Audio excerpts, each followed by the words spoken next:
Sunny but clear Friday afternoon in South Ozone Park, Queens. It's the Mecca. Aqueduct Racetrack on this final Friday of the spring meet. Felt more like a Friday in the middle of December as opposed to the middle of April. But believe it or not, 8 days out from that 141st running of the Kentucky Derby. We're less than a week away from beautiful Belmont Park, and we're glad you're with us here on MSG Plus. Jason Blewitt, Maggie Wolfendale. We have got a big show lined up on this final Friday. Yes, we do. And we'll be discussing some Kentucky Derby tenders, our Derby dozen, as we tend to do. And the horses looking better and better the further and closer we go to that first Saturday in May, and then in return of a pretty nice horse that was on the Derby Trail last year. Well, that's social inclusion. Now, locally here in Queens, we were fast and good. It was nice being back on the turf today for all three scheduled grass races. There were very few scratches on today's program, and sit tight for Larry Colmus, who's getting ready to pack up shop and call the Kentucky Derby on NBC. But we begin with the horse Larry called last year in the Preakness down in Maryland, Social Inclusion, who has not run in just under 280 days. He has not started since the Haskell, and he's set to come back his 4-year-old debut in first for Chad Brown in Sunday's third at Gulfstream Park. Yeah, he looks like a bit of an overlay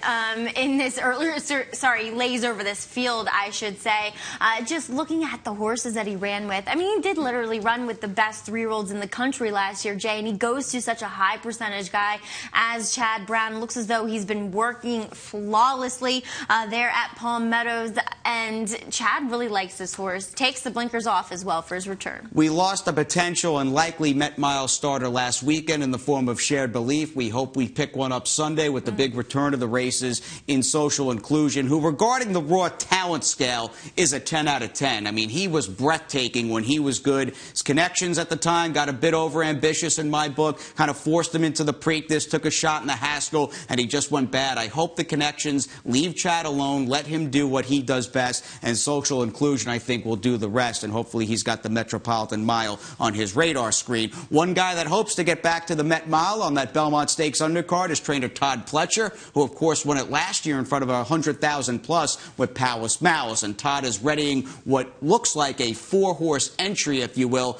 in Saturday's 141st running of the Kentucky Derby, and a busy morning at Churchill Downs as Todd sent out all 4 horses that are likely to start, and a couple of them actually breezed in pairs. Yeah, exactly. We're taking a look at Stanford here, who actually breezed with stablemate Made from Lucky, who was ridden by Johnny Velasquez in this breeze, and Johnny just citing that this horse not really getting over and handling the Churchill Downs surface, so Todd opting to remove this horse, Jay, and, well, that gets Keno Nice into the Derby. Right, he's number 20 at this point. Fermento sitting at number 21 for Nick Zito, and in the case of Stanford, likely to be ridden by Florent Giroux, and a nice effort stepping up into Graded Stakes Company when he was second in the Louisiana Derby. And look, Made from Lucky, Peter Pan, May 9th. We're 14 or 15 days away from the May 9th Peter Pan Mother's Day weekend at Belmont Park. That is where he will go next. Now, Materiality was the best Pletcher horse that breezed today at Churchill Downs.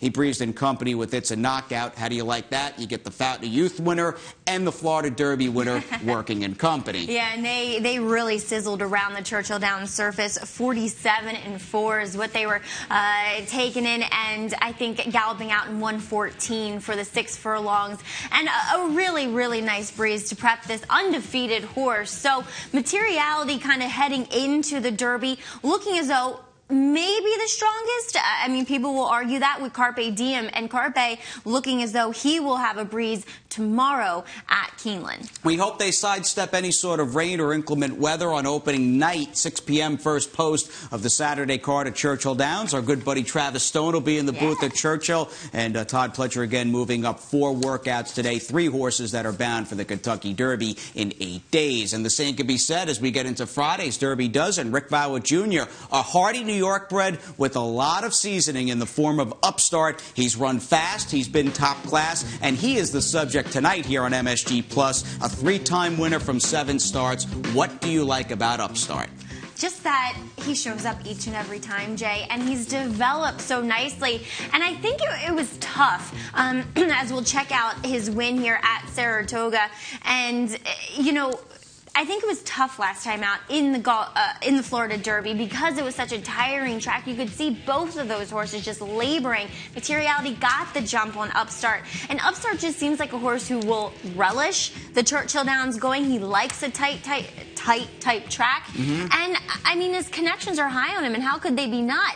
And it's kind of ironic that Rick Violet gets to the Derby for his second year in a row with a New York bred. Pretty amazing. And that followed Read the Footnotes a few years ago, another New York bred who was so good and maybe peaked a little too soon that year. But Read the Footnotes has been a productive sire. We hope to see Samrat back at the races as a 4-year-old. And will Rick wear the roses next Saturday with Upstart, who's got the foundation, a real hardy foundation and roots that go back to a solid and profitable and productive 2-year-old season. He debuted, and we looked at his win in the funny side last August at Saratoga. And I like the fact that he just, to me, seems relentless. He never, ever gives up. No, he really did. He's very resolute in all of his races. And I think almost the Breeders' Cup Juvenile was one of his best, where he finished third and kind of had a taxing trip in that event. So he's a horse that has shown that he has the style that fits a Derby winner. He can put himself forwardly placed. He can take some knocking around. He's very game. So his chances heading into the Derby are very high. Along with Jose Ortiz, who caught up with Maggie earlier today.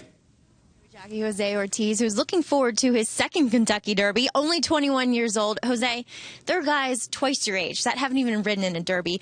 What does it mean to you to be going your second year in a row? It means a lot to me, because every rider dream. I feel happy. It's my second chance in 3 years I've been riding. I want to thank Rick Violet because I've been going with him both times. Exactly. Rick's been very good to you. And this year it's aboard Upstart, who did take the Holy Bull and some disappointing, controversial, trips in his other two. But I want to ask you about the track for the Fountain of Youth and the Florida Derby. Very tiring, wasn't it? Yeah, it was very slow, and the horses, just whoever get to the front in the 16 pole is going to keep going because nobody going to come from behind flying because the track was so tiring. You can see the horses they are just running in the same place, and I think my horse don't like it, so I think in the Kentucky Derby we got very good shot. And that's a much faster, tighter track. Did have a little bit of an illness before his last breeze. Have you been talking to Rick? How's he been training leading up to the Derby? I talked to him yesterday, and he said the horse is good. I text him the day he breathes, and the horse breathes great. He breathes pulling up in 59, so we are ready, and I think we have a very good shot. Well, I do too. Congratulations, Jose, on your second Derby. Thank you. Young man, big smile, always smiling, the Ortiz brothers, but Jose brings a good amount of levity to the room here at Aqueduct, and he's set to go. All systems go with Upstart. Yeah, he's excited to get back down there to Churchill Downs, and it's really, really incredible and something admirable to have such a young career so far and riding in your second Derby in a row. I mean, Jose just really gets along with Upstart, too. Churchill Downs next on the radar for Upstart. For us, closer to home, race number 4, opening leg of Friday's Pick 6. Larry Colmus with the call from the gate on the main track. They're off. Battle Notes is out quickly. On the inside, Rich Stallone with speed. XXX is away running in third. And then it's 100% in fourth as they head up the backstretch. Black Tide is next by another length. Then Loose Money, break up another 3. Back to Stone Crab and then File for Divorce. And Big Bug is last as the field heads up the backstretch. And it's Rich Stallone coming up the rail to take a narrow advantage here over Battle Notes as they head to the half-mile pole in 23 4/5 seconds. And just off the leaders, as they head into the turn is XXX. Black Tide on the far outside. 100% has the rail and is just in behind the leaders. Dropping back is Loose Money. Stone Crab is making progress on the inside. Stone Crab 5 lengths off the lead and gaining ground, and then File for Divorce and Big Bug. And they're coming toward the top of the stretch. A 47 2 half-mile. And it's Rich Stallone turning for home on the inside. Battle Notes alongside. Outside of them, Black Tide. Black Tide now to the front. It's Black Tide now the leader, pulling away from Battle Notes, 100%. And then comes Rich Stallone and Stone Crab on the far outside. It's Black Tide. Black Tide coming home on top. 100% is going to be second best under the line. And third is Battle Notes over Stone Crab. We'll see the other pieces after this first timeout coming up in a few seconds. But here's one of the favorites that won in the sequence, Black Tide, too good in race 4. Yeah, and trainer Ralph D'Alessandro running first and third in this maiden claiming 40. And, I mean, this horse was just dying for a drop down in class. And he got the job done and actually picked up by Michelle Nevin. Yeah, 3-year-old by Hold Me Back, claimed by Michelle Nevin. A few other claims. In fact, a bevy of claiming activity through the first half of this Friday card. A Friday card it is worth the wait for. Pick 6, Little Turf, Larry C. upstairs, and, of course, Maggie and Jason back with all of you in our Big A studio.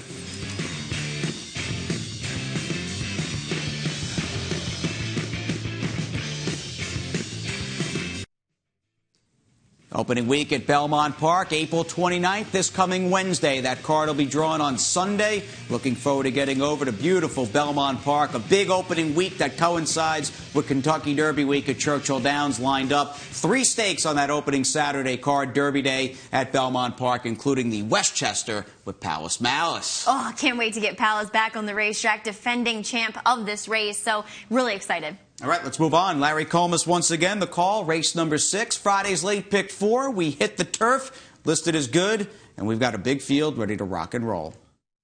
They're off.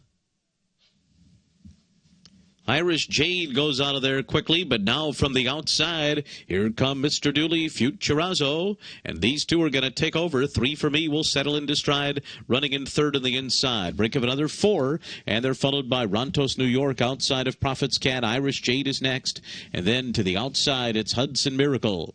The favorite Runaway Posse is second last early on, 13 lengths off the lead, and King Dixie trails the field. 23 and 4, a sharp opening quarter mile here as they make their way to the backstretch. Mr. Dooley on top by 2. 3 for Me is running in second. Futurazzo third on the outside by another 3.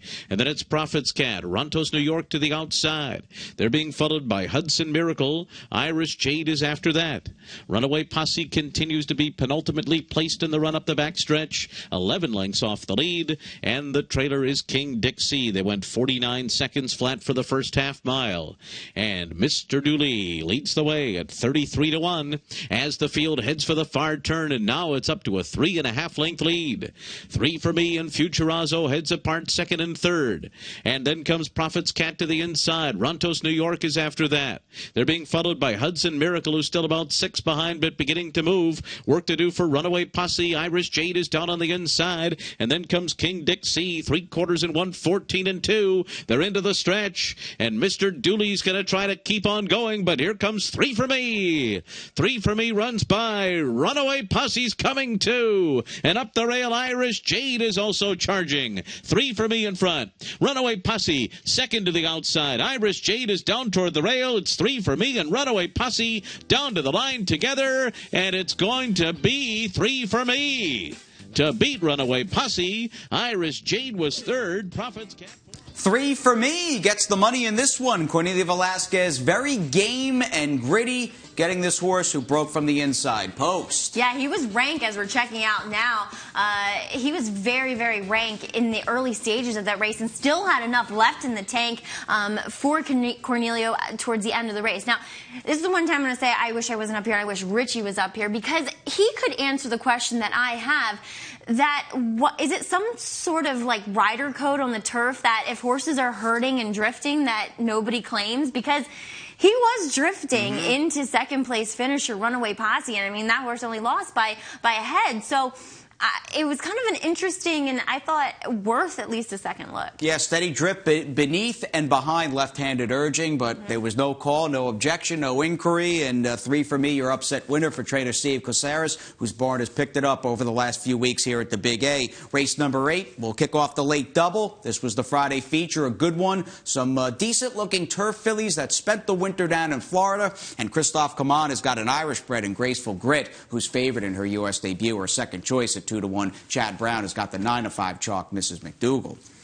And then comes Street Home Alabama, and the trailer is Chrysolite, who's down on the inside as Mrs. McDougal and Jet Majesty are now 1-2, and Graceful Grit sits just off of them, riding the rail into that first turn. And right alongside is Ramble in fourth as they make their way toward the backstretch. And steadying in traffic there was Chrysolite on the inside, now 5 lengths off the lead. Funny Money alongside of Chrysolite and Street Home Alabama. 24-3 was the quarter. Mrs. McDougal pressed up the backstretch by Jet Majesty. These two nose to nose on the lead. Outside of them, Ramble goes up just to the outside of Graceful Grit. Chrysolite tries her luck at the rail, 1.5 lengths off the lead. And as the field moves into the far turn, Funny Money is next, and Street Home Alabama now only 4 lengths separates them all after a 49 3/2 mile. And now they make their way into the far turn. And it is Jet Majesty, Mrs. McDougal. To the outside of them, Ramble. Chrysolite tried to get through on the inside, couldn't do it. Graceful Grit had to steady in behind her and is now 5 lengths off the lead, just steadied again and angled to the outside. And they're at the top of the stretch. Mrs. McDougal turning for home in front. 1.5 lengths to Jet Majesty in second. Funny Money is finishing well on the outside. And then comes Ramble, followed by Chrysolite. A tough trip here for Graceful Grit, but a good one for Mrs. McDougal, who's pulling away. And Mrs. McDougal is opening up with each and every stride. Much the best here. Mrs. McDougal to win it over Chrysolite, and then came Jet Majesty and Funny Money. The right word, wow. Mrs. McDougal was terrific. This was an awesome turn of foot off the far turn, a dominating winner in race 8. I was wowing her in the paddock before they even went out for it here, Jay, and still a little bit green. I mean, that's what turf horses do. They tend to swap leads back and forth.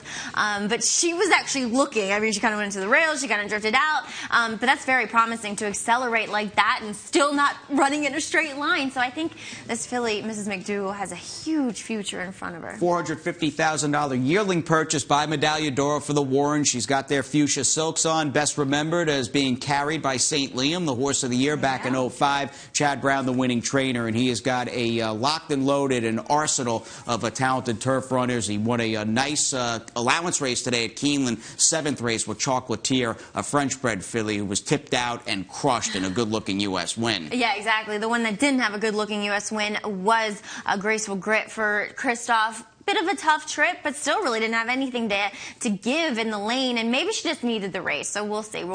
I'm sure Christoph will regroup from here. No doubt about that. We'll regroup as well as we fill you in on what else happened on this final Friday program of the spring meet. Larry Comas with the calls of 1, 2, 3, 5, 7, and 9. They come to the top of the stretch, and it's Matching Skies still in control. In a Flash has now been left behind. And then comes Easy Passer, who's trying to come and get In a Flash as Matching Skies pulls away with ease. Matching Skies and Jose Ortiz, 6 in front of Easy Passer, who's gone by In a Flash late. Matching Skies cruising under the wire and finishing fast. Won it by 6 or 7 over Easy Passer.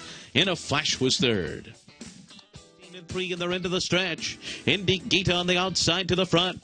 Perfect Freud back into second on the rail. Then comes Twin Lights. Stolen Victory on the far outside. Final furlong. Indy Gita. Indy Gita and Arad Ortiz have taken the lead as Twin Lights moves up on the outside of Perfect Freud to take second late. Coming down to the line, Indy Gita by 4. And then came Twin Lights, followed by Perfect Freud in a photo with the late Charging Kitten. She off the turn, 6 lengths out in front. Allison Trixie in sole opposition battle for second, and they've got 3 on Senora Sofia, who's 4th, but trying to close in for that second position. No doubt about the winner. Bella Facci, fast out of the gate, just dominated them today under Fernando Jara, winning it by about 7 lengths in the end. Senora Sofia got up for second. Allison Trixie was third and sold opposition. Front. It is now Smarvelous. Ogermeister, Billy Pays the Bills, continues to drift out. And then comes Chase the Giant on the far outside. Alligator and Pin and Win down to the last 16th. And it's Smarvelous, who's got a 3-length lead on Ogermeister. And Arad Ortiz Jr. and Smarvelous win it going away. Ogermeister was second. Alligator was third. And Pin and Win was 4th. for home. 3/4 in 1:15 and 2. 7 stars into the final furlong with a length and a half lead on Broadway Music Gal, who's cutting into it. And then comes Rock Show in third. 7 stars and Broadway Music Gal. These two will decide it. Broadway Music Gal on the outside of 7 stars. These two down to the line together. Broadway Music Gal, 7 stars. Broadway Music Gal, 7 stars. And then Rock Show and Maxena. Starlet so far. It is Sambrook. Sambrook getting away now. A length and a half. Golden Starlet on the outside hangs in there in second. A long way back to Just Enough Dior in third. Sambrook and Junior Alvarado keep on going as they come past the 16th pole. And Golden Starlet is second best to Sambrook. Sambrook wins going away. Golden Starlet second. Then Just Enough Dior and Emily May Do It.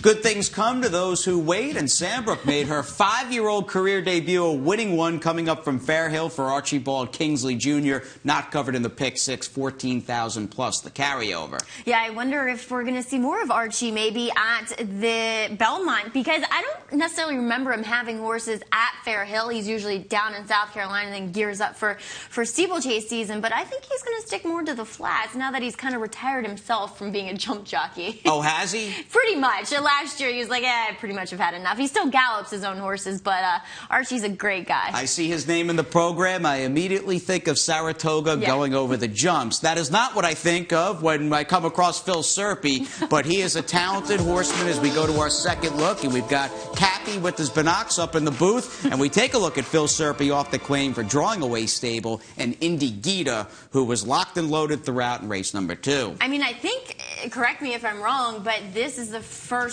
win in New York, in New York that they've had together. So looks to be a good matchup thus far. And you know, Lisa, who is Phil Serpy's girlfriend and exercise rider, does a lot of research as far as claiming horses, and she noticed that this horse got completely crazy rides down at Gulfstream and had a good rider on her back today, and she definitely got the job done. And that good rider, Irad Ortiz Jr., and we'll check out where Irad is in the rider standings here at the Big A. He won 3 once again, but Angel Cruz, the bug boy, still 3 in front of everybody else. I think he's going to take down his first riding title, and it's going to be the Aqueduct Spring Meet. 20, as you said, 3 against Manny and Irad in here, and he's just on a roll, and he's so confident as well. And a pretty impressive list of horsemen up and down that list, including Chad Brown, who won 2 very nice allowance races within about 45 minutes of each other at Keeneland and Aqueduct today. Oh, such is life for Chad Brown, as he does seem to win all the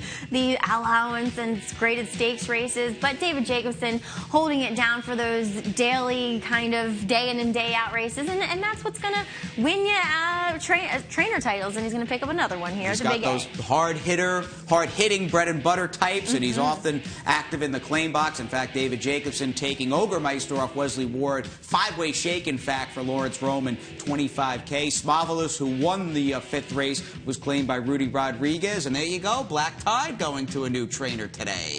Exactly. And I thought there might be a shake for Smovolus as well. There were shakes for everything else on the board there. And Matching Skies, she seems to change barns a lot into the barn of Bob Barbera. 1 full page of claims and 1 page remains on this Friday edition of Aqueduct Insider, a Saturday preview. And we have got last year's Mr. April at the Big A, Wicked Strong, back in Queens.